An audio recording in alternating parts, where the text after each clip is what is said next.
200 साल पुरानी मस्जिद।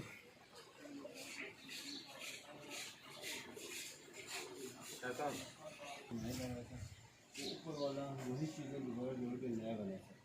ये महीद खाना बनाया, ये आखान फाउंडेशन के ताउन से बनाया। ये जो मतलब राउंड बहुत हो जाता है यहाँ पे वो दखल लेने की जगह बनाया था। ये चार दीवारी बनाई है जो रास्ता जो ये जो पत्थर बिछे हुए ये 1998 में बनाया था।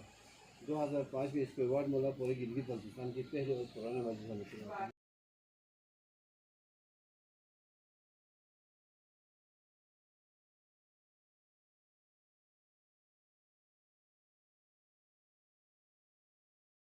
अभी किस चीज़ की बनी हुई दीवार? ये पूरा लकड़ी का है। ये लकड़ी के ऊपर लिपाई किया हुआ है सर। ये अभी आपको देख रही है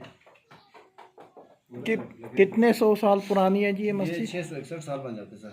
661 साल। 700 आपको अंदाजा लगाओ सर। 782 हिजरी 1373 सन ईस्वी में ये बनाया सर।